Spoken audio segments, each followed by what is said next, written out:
ni ci sànq propos yi nga xam ne jot nañu ko wax ni ñu ne yow yaa xam ni Thierno Alassane Sall ne se soucie que de sa personne. non loolu franchement. te loolu tax nee nañ moo tax nga jógee ci république des valeurs parce que tout simplement que ni bi nga jógee ci élection locale yi nii da nga demoon ballottage ak le maire Amadou Diarra ñenn ñi sax dañ jàppoon ni yow yaa gagné élection yi ba coow di juddu woon na ci même avant élection yi amoon ngeen ay confrontation yi nga xam ne defoon ay affrontement yi nga xam ne defoon ngeen ko am yi nga xam ne ñàkk ay blessé amoon ngeen enregistré woon ay blessé nga wax ni ci biir texte bi sax si biir texte bi nee nañ yow yaa wax ni Thierno Alassane Sall woowu la masawu la defu la dara alors que les leaders de l'opposition Ousmane Sonko Khalifa Sall ñëw nañ sax masawu la woo nañ la wax ak yow par rapport ak te Thierno Alassane Sall ba léegi yëkkatiwul téléphone am woo wax ak yow. non peut-être xam nga ndaw si moom xaw ma li ñu bind noonu si biir texte bi boobu ba léegi yëkkatiwul téléphone am bon je pense que loolu du wax ci xam nga mooy li ma la wax rek man du ma koy daw débat. li ma regretté li ma déploré mooy que ne d'abord li ma war a njëkk a wax mooy que ne bu ma demee ba quitté RV. am naa lu ma naqari Thierno Alassane. est-ce que mën nañ ko xam. waaw mais foofu laa jëm. man dama liggéeyal RV. Thierno Alassane moo tax ma politique. bëgg ko gëm ko. dama yaakaar ne aussi nit bu nekkee sa ginnaaw liggéeyal la waroon nangu am lu dox seen diggante ci yoo xam ne yu ñàkk fayda la man la réalité man li ma jógeel RV. du Thierno Alassane Sall. c'est des supposés cadres supposés camarades de parti yoo xam ne jalousie la. il ne pouvait pas comprendre que ne Lamine Gueye nekk Pikine di fa liggéey di yëkkati le drapeau de la RV.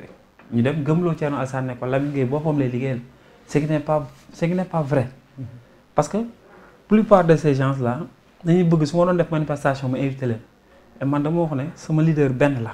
sama idole benn la sama référence benn la muy Thierno Alassane su ma defee manifestation Thierno Alassane mooy ñëw su Thierno Alassane ñëwul point barre yaa Lamine Gueye ñoom nañ politique seen politique et ça m'a valu des critiques ça m'a valu des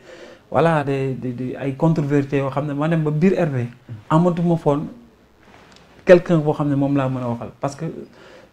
dem nañ gëmloo ñëpp ne kii c'est un traître parmi nous c'est un lâche et Thierno Alassane a laissé faire. moom it mu gëm ni. non il a cru ça parce que man dem naa ba benn moment man Thierno Alassane rek laa amoon comme ku may mën a jàppandu. au début dama naan jóge fii di dem Thiès di dem activités yu mën a am. mais da nga gis ne yenn mag ñoo xam ne yu doy di ñoo xam ne soi-disant dañu war a nekk sage du parti mais nekk ci wetu Thierno Alassane def ñu ko ñoom ñooy véhiculer loolu nga xam ne bu ñu ko waxee militants yi dañuy gëm ne Thierno Alassane ko wax et lui aussi il a laissé faire ba affaire élection yi mu doon loo xam ne lu grave la au-delà de Lamine Gueye un candidat bu dem jël ay cartes yu nekk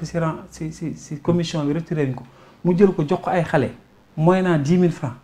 élection yi passé xale yi génn di ko vilipender parce que 10 000 francs la leen waroon jox leen 2 000 francs xale yi vilipender ko pour man loolu c'est un tollé. koo xam ne képp kuy défenseur de la démocratie da nga ko war a défendre. ñoom Ousmane Sonko ñoom Khalifa Sall ñoom Déthié Fall ñoom man xamuñu ma. Abdoul Mbaye ils ont tous tué là-dessus. Thierno Alassane Sall il s'est tué parce que les gens lui ont fait croire que ce n'est pas ton combat c'est le combat de Lamine Gueye. Et ce que je n'ai pas trouvé normal pour moi. Mais au-delà de Lamine Gueye, Thierno Alassane c'est un grand monsieur qui a des principes. Je l'ai connu en tant qu'homme de principe. Bi ma koy quitté aussi c'est un homme de principe. Donc ce qui devait l'obliger à ce que mu wàcc xeex boobu. Pas xeex mais juste un soutien par un tweet. mu woo la sax wax ak yow wala. non pas mu woo ma sax man nee naa ko wax naa ko par un tweet un post wala dara mais lui comme tous mes camarades de parti ils ont fait black out. ba samay militants waa Pikine ont remarqué la chose et je pense que loolu confiance amatul suñu diggante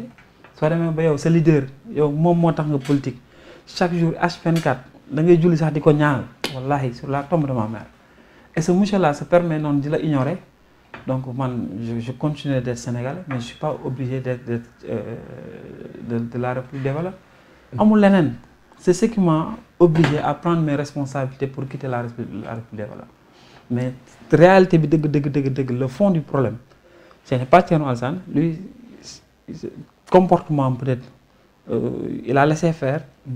mooy peut-être symptôme bi wala mooy cause bi mais le fond du problème dañu am des soi-disant cadres yoo xam ne conception bi ñu am ci politique du conception boobu la ñu war a am politique Sénégal parce que politique Sénégal un homme politique da nga war a nekk dem ci askan bi waxtaan ak ñoom mais du Facebook ak WhatsApp groupe WhatsApp moom la ñuy politiquer loolu moom vraiment loolu la mais quant à nag damay dégg ñu naan moom moo parce que wóolatuñ ko woon il était de mèche avec le pouvoir non man bi may politique Hervé kenn amul fitu woo ma naan man kaa ñu waxtaan parce que génn nañ na léegi nag xam nañ ne bokkatuma. mais actuellement yow vous êtes courtisé à Pikine parce que Amadou Diarra bi nga xam ne au niveau aux élections des locales yi nga xam ne génn nañ ko moom moo nekkoon le leader incontestable au niveau de Pikine Nord nga yóbbu ko ci élection yi ba à un moment donné sax mu naroon a ñàkk fauteuil boobu noonu. Amadou Diarra par la suite la dem rejoindre APR. Amadou Diarra moom laa la wax au delà de Amadou Diarra affaire bi mooy que ne ñun dañoo liggéey Diarra gis nga ñun bi ñuy politique chaque jour que Dieu fait chaque jour on est sur le terrain Pikine Nord koñ boo dugg danaan amul koñ bi ma duggul département Pikine dama ko sillonné xale yu ndaw yi sax boo leen waxee RV xam nañ ko te RV muy parti boo xam ne mu ngi doog a jóg du parti bu mag comme ay PDS ak yooyu bu am structure wala appareil nga fexe ba def loolu dañ ko liggéey population bi aussi jàppale ñu gëm suñu programme gëm suñu vision Amadou Diarra leen rek moo tax mu toog fii parce que suñu justice moo melul ni mu war a mel keroog maa ngi koy wax benn waayam nee naa leen cant gi Cheikh Béthio daan defal Sëñ Saliou Amadou Diarra cant googu la war a defal Macky Sall parce que ça aurait été dans un pays normal il allait croupir en prison. ci naka. mais lu foog gënal garaaw nga dem jël ay carte d'identité ay militant koo ci fëgg am na au minimum 50 carte d'identité mu denc militant Amadou Diarra koo ci fëgg am na 50 carte d'identité yu mu denc au minimum parce que logique boobu la ñuy defee pour mën a gagner élection. carte d'identité yooyu lañ doon jël di jox booy ñu dem vote. dañuy xam nga ci misaal ma expliqué la xale yi ñun toog ñu rek wax dañoo def ay démarches dem ci ñoom ak ay borom sareet ñu expliqué ñu. man dañ maa jox carte d'identité diw moo ma ko jox da lay waxal diw moo ma jox carte d'identité bi nee na ma boo voté ba pare ñu jox la 10 000 nga ne leen carte d'identité bi nu ñu ci tudd mu ne carte d'identité bi ah Samsidine Diatta moom ban bureau de vote la mu ne la bureau de vote numéro 3 xale bi loolu la lay wax de mais boo xoolee bureau de vote numéro 3 effectivement y a un Samsidine Diatta qui a voté nga xool signature am mook signature xale bi ñoo nduroo ay preuve lañ jël devant huissier yóbbu ko cour d'appel. te xale bi amul droit voter. te xale bi ay mineur la ñuy nekk wala ñoo xam ne sax ay borom sareet lañ man mon objectif lan laa amoon comme objectif mooy xam nga dama gëm ne en démocratie le grand patron c'est le peuple. li ma bëggoon mooy Pikinois yi sénégalais xam li Amadou Diarra def loolu rek doy na ma. mais bu ñu demee cour d'appel jox ko dëgg moom xam na Pikinois yi xam nañ ne voté lañ ko. faluñu ko on le sait man loolu la sama objectif loolu leer na. Amadou Diarra ñu jox ko frauduleusement la maire bi yàqaluma sama base politique bi ma am. la preuve tey lañ gën a am mbooloo tey lañ gën a dëgër tey lañ gën a samp romb nañ niveau local.